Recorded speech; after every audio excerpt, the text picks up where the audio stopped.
নমস্কার বন্ধুরা, রিনাস কিচেনে আপনাদের সবাইকে স্বাগত। আজ আমি আপনাদের সঙ্গে শেয়ার করব ডিম দিয়ে পটলের দুর্দান্ত স্বাদের একটি রেসিপি। ভাত, রুটি, পরোটা সব কিছুর সাথেই কিন্তু খেতে অসাধারণ। বন্ধুরা, অনুরোধ রইল আপনাদের কাছে একবার হলেও এই রেসিপিটা আমার মতন করে বানিয়ে দেখবেন। একদম নতুন ধরনের রেসিপি, আর খেতে কিন্তু দুর্দান্ত লাগে। ভাবতেই পারবেন না যে ডিম পটলের রেসিপি এতটাই সুস্বাদু হয় খেতে। একবার হলেও বন্ধুরা এইভাবে বাড়িতে বানিয়ে দেখবেন। আর তার জন্য আমি 6টা বেশ বড় বড় সাইজের পটল অল্প করে খোসা রেখে, দেখতেই পাচ্ছেন কীভাবে ছাড়িয়ে নিয়েছি, অল্প করে খোসা রেখে দিয়েছি। আর দিয়ে পটলগুলোকে কিভাবে কেটে নিচ্ছি দেখুন। একটা পটল 2 টুকরো করেছি, টোটাল একটা পটল 4 টুকরো করেছি। আর লম্বা লম্বা করে যেটা একটু মোটা সাইজের 3 টুকরো করে নিচ্ছি, আর যেটা একটু সরু মতন সেটাকে 2 টুকরো করে নিচ্ছি। এইভাবে পটলগুলোকে কেটে নিচ্ছি। আর দেখুন, পাকা দানা আর হলুদ অংশটা কিন্তু আমি বাদ দিয়ে দিচ্ছি। এটা অবশ্যই বাদ দিয়ে দেবেন, রেসিপিতে এটা থাকলে কিন্তু ভালো লাগবে না। পাকা দানা, শক্ত দানা অবশ্যই বাদ দিয়ে দেবেন, ফেলে দেবেন। আর কচি দানা থাকলে পটলটাকে একেবারে ভালো করে কেটে নেবেন, যেভাবে আমি কেটে নিচ্ছি পাতলা পাতলা করে। একবার বন্ধুরা এইভাবে পটলের রেসিপি ডিম দিয়ে তৈরি করে খেয়ে দেখবেন, অসাধারণ হয়। টেস্ট একদম মুখে লেগে থাকবে, ভুলতেই পারবেন। আর একবার বানিয়ে খেলে বারবার কিন্তু এইভাবে বানিয়ে খাবেন। আর এখন তো বাজারে প্রচুর পরিমাণে পটল পাওয়া যাচ্ছে। আর পটলের একঘেয়ে রেসিপি না খেয়ে এই রেসিপিটা ট্রাই করতে পারেন, অসাধারণ হয়। বাচ্চা থেকে বড় সবাই কিন্তু খুব পছন্দ করবে এই রেসিপি, কেউ অপছন্দ করবে না। দুর্দান্ত লাগে খেতে। আর দেখুন বন্ধুরা, পটলগুলোকে কিন্তু আমি আগে থেকেই গোটা অবস্থাতে ধুয়ে নিয়েছিলাম, ছাড়িয়ে আর ছোটো ছোটো টুকরো করে কেটে নিয়েছি। আর ওভেনে চলে এসেছি, কড়াই বসিয়ে দিয়ে দিলাম 2 টেবিল চামচ মতন সর্ষের তেল। তেলটা একটু বেশি দেবেন, কারণ এর মধ্যে আমি প্রথমে 2টো মিডিয়াম সাইজের আলু দেখুন কিরকম কেটে নিয়েছি। আলু ভাজার থেকে একটু মোটা সাইজের করে কেটে নিয়েছি। আর এই আলুগুলোকে কিন্তু খুব ভালো করে ভেজে নেব, তাই একেবারে একটু তেল বেশি করে দিয়েছি। দেখুন, আলুগুলোকে একটু নাড়াচাড়া করে নিচ্ছি। আর দিয়ে দিলাম অল্প পরিমাণে লবণ আর হলুদ। প্রথমে হাই ফ্লেমে একটু নাড়াচাড়া করে নেবো আলুগুলোকে কিন্তু খুব ভালো করে ভেজে নিতে হবে। আর দুর্দান্ত হবে বন্ধুরা, এইভাবে ভেজে নেবেন। আলুটা যদি মনে করেন দেবেন, ভালো লাগলে অবশ্যই দেবেন। আর আলু পছন্দ না করলে আলুটা বাদ দিয়েও রেসিপিটা তৈরি করতে পারেন, তাতেও কিন্তু খেতে অসাধারণ লাগবে। আর দেখুন, অল্প করে লবণ আর হলুদ দিয়ে লালচে রং ধরে কিন্তু খুব ভালো করে ঢাকা চাপা দিয়ে আমি আলুগুলোকে ভেজে নিয়েছিলাম, দেখতেই পাচ্ছেন। খুব সুন্দর করে কিন্তু আলুটাকে অবশ্যই ভেজে নেবেন। এবারে তেল থেকে তুলে নিচ্ছি আলুগুলোকে। এই তেলের মধ্যে আবারও আমি অল্প করে একটু তেল দিয়ে দিয়েছিলাম, দিয়ে এবারে যে পটলগুলো আমি কেটে রেখেছিলাম সেগুলো এর মধ্যে দিয়ে দিলাম।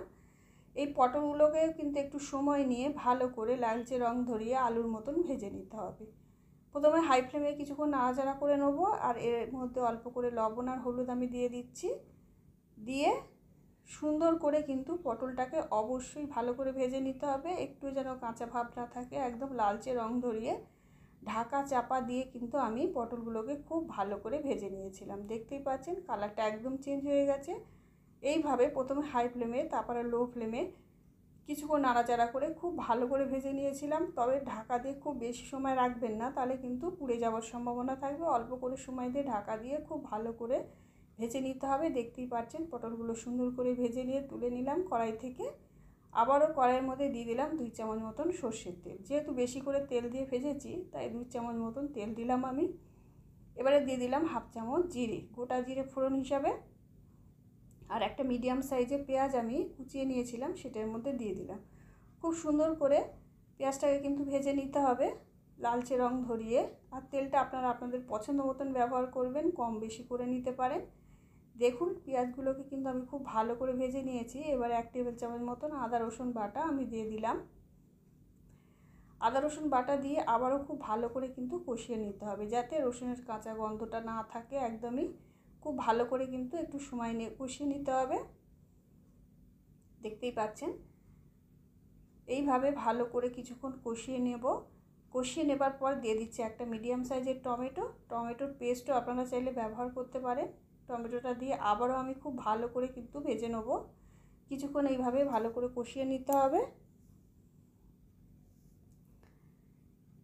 কিছুক্ষণ টমেটোটাকে ভাজার পর আমি এর মধ্যে দিয়ে দেবো স্বাদ অনুসারে লবণ। যেহেতু আমি পটলে আর আলুতে ভাজার সময় লবণ ব্যবহার করেছি, সেটাকে কিন্তু হিসেব করে লবণটা দিতে হবে। লবণটা দিয়ে আবারও খুব ভালো করে কিন্তু আমি কষিয়ে নিচ্ছি। এইভাবে কষাতে কষাতে কিন্তু কী হবে, টমেটোটা ঘাটা ঘাটা হয়ে যাবে। খুব ভালো করে কিন্তু একটু কষিয়ে নিতে হবে। দেখুন কিছুক্ষণ কষিয়ে নেবার পর দিয়ে দিচ্ছি এর মধ্যে হাফ চামচ হলুদ গুঁড়ো, হাফ চামচ ঝাল লঙ্কার গুঁড়ো আর 1 চামচ কাশ্মীরি লঙ্কার গুঁড়ো, আর দিয়ে দিলাম খানিকটা জল, যাতে গুঁড়ো মশলাগুলো পুড়ে না যায়। দিয়ে খুব সুন্দর করে কষিয়ে নিতে হবে। কাশ্মীরি লঙ্কাটা আমি কালারের জন্য দিয়েছি, আপনারা চাইলে বাদও দিতে পারেন। আর ঝাল লঙ্কার পরিবর্তে বন্ধুরা আপনারা কাঁচা লঙ্কা ব্যবহার করতে পারেন, কাঁচা লঙ্কা বেটে দিতে পারেন, চালা করেও দিতে পারেন, যেমন ঝাল খাবেন তেমন দেবেন। তবে এটা ঝাল ঝালও ভালো লাগবে, খেতে অসাধারণ লাগবে। যারা ঝাল পছন্দ করেন অবশ্যই একটু বেশি পরিমাণে ঝাল দেবেন, তাতে কিন্তু দুর্দান্ত হবে খেতে। আর দিয়ে দিলাম হাফ চামচ জিরে গুঁড়ো আর হাফ চামচ ধনে গুঁড়ো, দিয়ে আবারও খুব ভালো করে কিন্তু মশলাগুলোকে কষিয়ে নিতে হবে।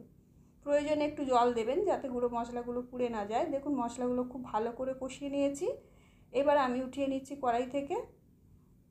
মশলাগুলোকে কিন্তু আমি উঠিয়ে নিলাম। এবার এই কড়াইয়ের মধ্যে দিয়ে দেবো আবারও 1 চামচ মতন, টেবিল চামচ মতন সর্ষের তেল, দিয়ে ভালো করে নাড়াচাড়া করে নিচ্ছি। কড়াইয়ের মধ্যে ছড়িয়ে দিলাম তেলটা। এবারে দিয়ে দিচ্ছি দুটো ডিম। যে ডিম দুটো আমি নিয়েছিলাম সেই ডিম দুটোই কিন্তু এর মধ্যে দিলাম। দেখুন বন্ধুরা, দিয়ে অল্প করে একটু লবণ আমি ছড়িয়ে দিলাম এর মধ্যে।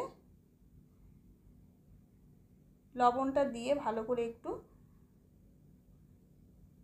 নেড়ে নিলাম, কড়ার মধ্যে গোল করে নিলাম যাতে ডিমটা তাড়াতাড়ি ভাজা হয়ে যায়। মোটা থাকলে কিন্তু একটু সময় লাগবে, আর এইভাবে পাতলা করে নিলে তাড়াতাড়ি কিন্তু ডিমটা ভাজা হয়ে যাবে। যেহেতু দুটো ডিম একসাথে ভেঙে নিয়েছিলাম। এবার আস্তে করে উল্টিয়ে দিচ্ছি, এরকম নরম অবস্থাতেই উল্টাবেন। ডিমটা যাতে একটু নরম নরম তুলতুলে মতন থাকে, তাতে কিন্তু রেসিপিটা খেতে খুবই সুস্বাদু হবে।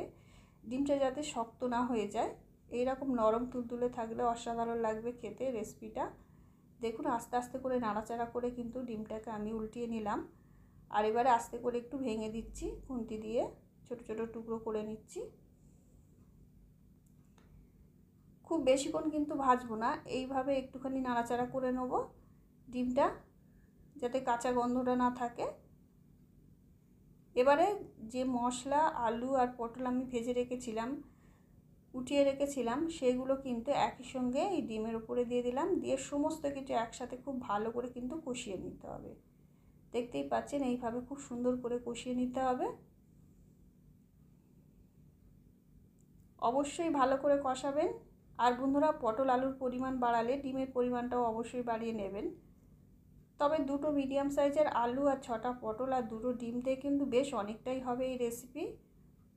আর বন্ধুরা ভাত, রুটি, পরোটা সব কিছুর সাথে কিন্তু অসাধারণ লাগবে খেতে, এতটাই টেস্টি হবে। আপনারা একবার অন্তত বানিয়ে দেখবেন, দুর্দান্ত হয় খেতে এই রেসিপি। আর ভিডিওটা ভালো লাগলে অবশ্যই একটা লাইক করবেন আর চ্যানেলটা সাবস্ক্রাইব করে পাশে থাকবেন।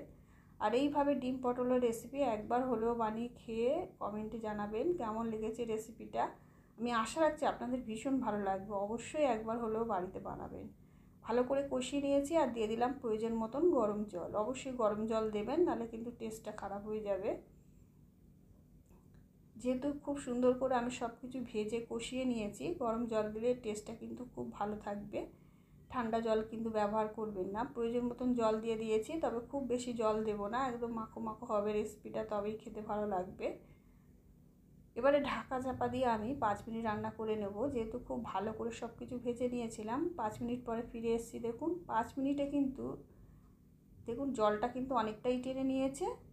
এবার আমি নাড়াচাড়া করে নিচ্ছি, নিয়ে দেখে নেবো আলুটা ঠিক কেমন সিদ্ধ হয়েছে। আলুটা কিন্তু সুসিদ্ধ হয়ে গেছে, খুব সুন্দরভাবে সিদ্ধ হয়ে গেছে। বন্ধুরা এইভাবে একবার হলেও এই রেসিপিটা বানাবেন।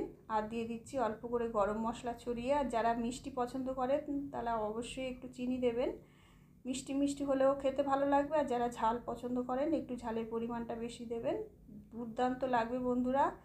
যেমন পছন্দ সেই হিসেবে কিন্তু ঝাল মিষ্টিটা দেবেন। আর দেখতেই পাচ্ছেন রেসিপিটা কতটা লোভনীয় হয়েছে, অসাধারণ হয়। ভাত, রুটি, পরোটা সব কিছুর সাথে কিন্তু দুর্দান্ত লাগবে খেতে। আর ভিডিওটা ভালো লাগলে অবশ্যই একটা লাইক করবেন আর চ্যানেলটা সাবস্ক্রাইব করে পাশে থাকবেন।